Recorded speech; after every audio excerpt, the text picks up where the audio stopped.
morning, Grandfather. You carve the same figure every day. Yet each one looks different. So what keeps a kingdom alive? Power or patience? Patience invites the gods. Greed invites destruction.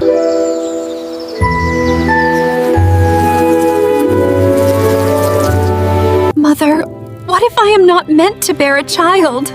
Do not trouble your heart, my daughter. When the time is right, God will make it. Everyone waits for a crown and a child, yet my season feels slow. Great stories ripen I need a child that will inherit this throne. My king, please give me more time to conceive. A king without an heir is a weak king. The throne may soon be available. If the king falls, power will choose a new owner. Then let blood seal our ambition. Before the next harvest, the queen shall bear a son.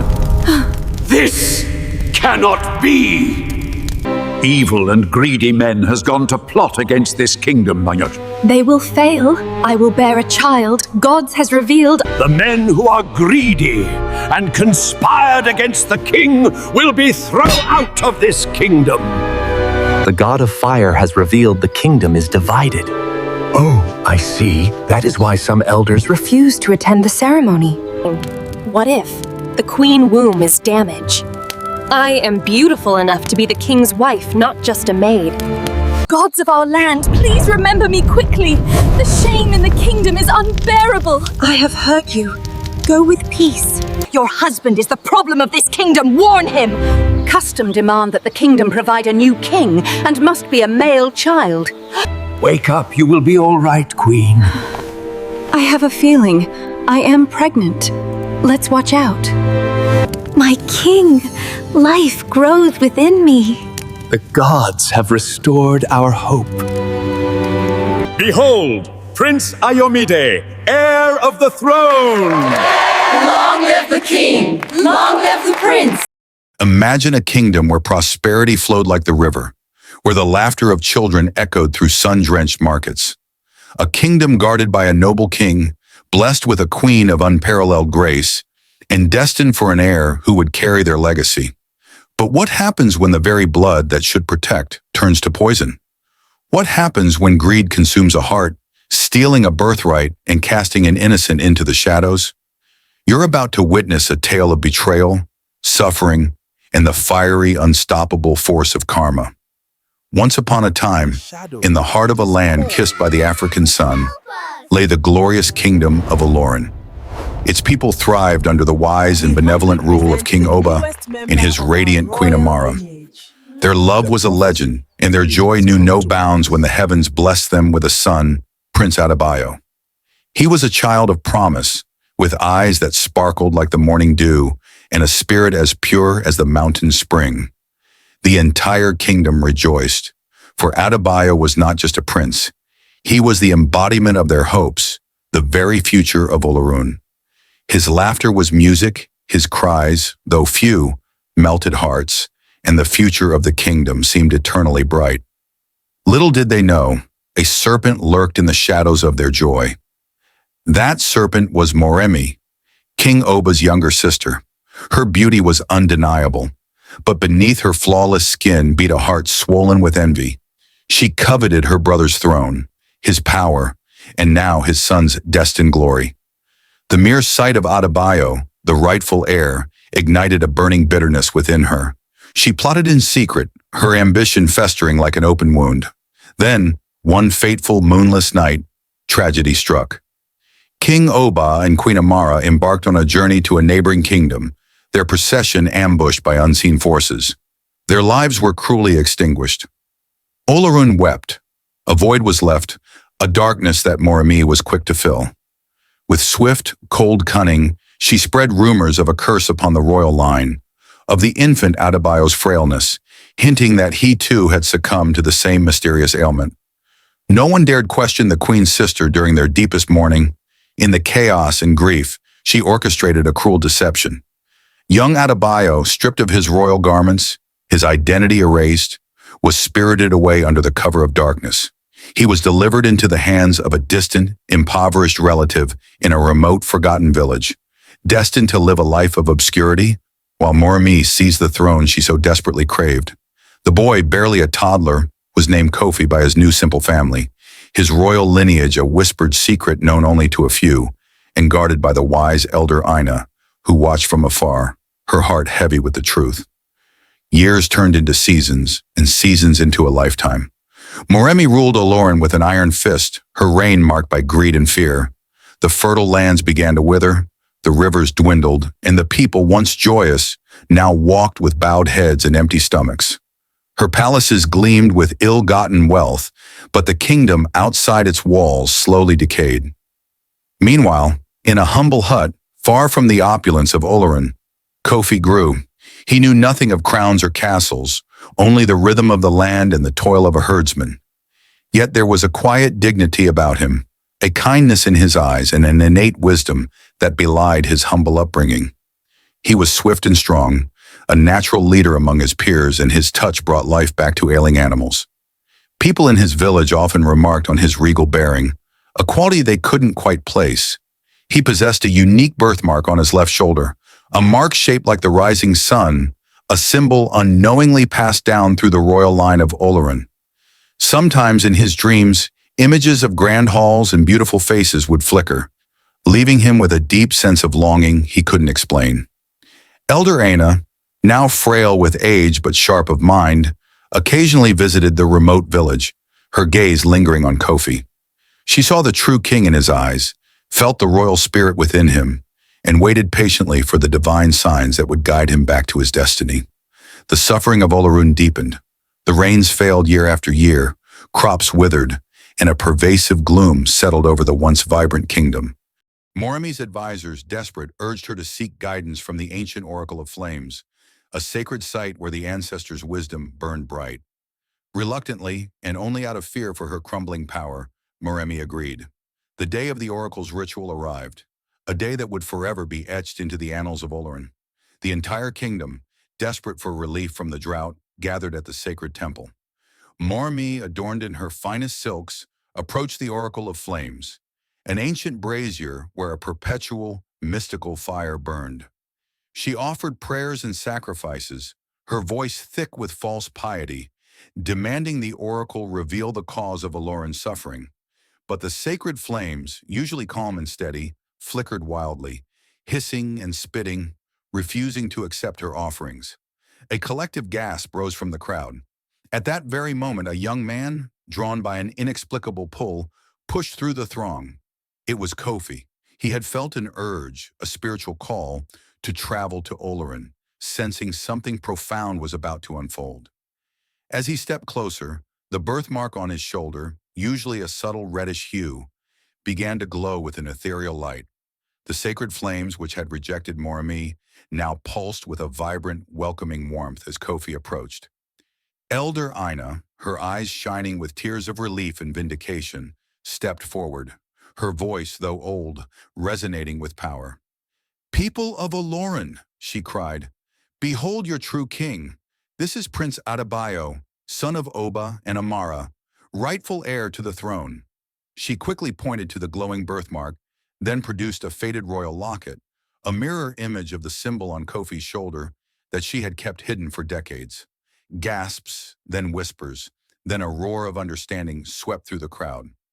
Moremi shrieked, her regal facade crumbling into a mask of pure terror and rage.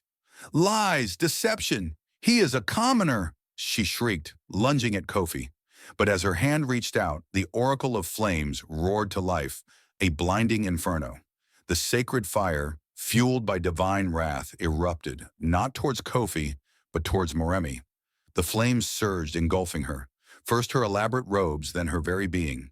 She screamed, a sound of pure agony and despair, as the fire consumed her, cleansing the kingdom of her evil, leaving nothing but a lingering scent of ash in a chilling silence.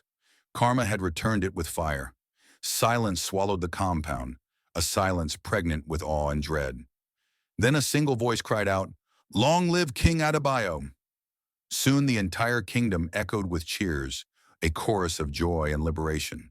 The drought, as if by magic, broke. Gentle rains began to fall, nourishing the parched earth, washing away the dust of Moremi's cruel reign. Adebayo, now crowned king, ruled with the wisdom and compassion that had always been his true nature. Olorun flourished once more, its prosperity a testament to his just leadership. The story of Moremi, the evil ant, and the fiery return of karma became a legend, whispered from generation to generation, a potent reminder that evil, no matter how cunning, can never truly triumph over divine justice. The universe, in its infinite wisdom, always finds a way to balance the scales. So remember, dear friends, the path of greed may seem tempting, but the true wealth lies in kindness, integrity, and the unwavering belief that truth, like fire, cannot be contained forever. And when it finally erupts, it brings with it not just destruction for the wicked, but a blazing new dawn for the righteous. If this tale touched your heart and reminded you of the power of justice, please hit that subscribe button, join our community, and stay tuned for more extraordinary stories from across the lands. The tale of Olorun teaches us one of the oldest truths written into the bones of humanity. Greed, jealousy, and wicked ambition may flourish for a season, but their fruits are always bitter, and their harvest always brings sorrow. Moremi's rise to power may have seemed swift, clever, and glittering, but beneath every step she took lay cracks waiting to split open, because no dream built upon another person's suffering has ever blossomed into true joy. This story reminds us that power stolen is power cursed, that any throne claimed through deception is nothing more than a fire pit waiting to ignite beneath the betrayer. In the beginning, Moremi convinced herself that she deserved the throne more than her brother or his innocent child. That delusion, sweet, intoxicating, flattering, became the seed of her downfall. For delusion is a dangerous companion. It whispers lies that sound like destiny and blinds the eyes to truth, morality, and consequence. It makes a person believe they can twist fate itself without being burned. But as Moremi's fate shows, the hands that twist truth eventually twist into the very flames they hope to escape. The suffering of the kingdom under her rule reveals another lesson. When leadership lacks compassion, the entire land becomes sick. A leader who hoards wealth while the people starve is like a farmer who stores seeds in a locked chest while watching his fields turn to dust. Moremi believed that by silencing the truth of Adebayo's survival, she could silence destiny itself. But destiny is not a bird to be caged, nor a flame to be snuffed out. It is a river that carves its path even through stone. The drought that fell upon Olorun was not just a weather pattern. It was a reflection of the kingdom's spiritual dryness, the withering of justice, the choking of truth. When truth is suppressed, societies decay. When justice is denied, communities lose direction. When lies rule, even the soil rebels. This is why, no matter how fiercely Moremi guarded her ill-gotten crown, the heavens withheld blessing from her reign. Yet the universe, in its quiet wisdom, was already raising its answer in the form of Kofi, humble, kind, unaware of the royal blood flowing through him. His rise is proof that true greatness does not require titles or gold to shine. It reveals itself through character. Though robbed of his identity, he grew into a leader shaped not by palace walls, but by hard work, compassion, resilience, and humility. The story teaches us that identity can be hidden, destiny can be delayed, but purpose can never be destroyed. And while evil may gain a temporary victory, the righteous, no matter how far they are cast away, always rise, for the path of truth is patient but unstoppable. Another powerful lesson in this tale is that elders, wisdom keepers, and truth bearers, like Elder Ina, play an essential role in every society. She held on to the truth even when it was dangerous, even when her heart carried the burden alone. Her patience shows us that justice is often carried silently on the backs of those who refuse to forget. In a world where lies move quickly and loudly, truth often walks slowly, but it never loses its way. Elder Ina's courage reminds us that when we protect truth, truth eventually protects us. When the oracle of flames erupted in divine fury, it was not merely a punishment, it was a symbol of cosmic balance. Fire, in many African traditions, represents cleansing, purification, and revelation. It burns away the rot so new life can grow. Moremi's destruction is not meant to terrify us, but to teach a sobering truth. Karma is not a rumor. It is a force woven into the fabric of existence. Whatever energy we send into the world, good or evil, returns to us in unexpected yet perfectly measured ways. The fire did not seek Adebayo, it recognized him.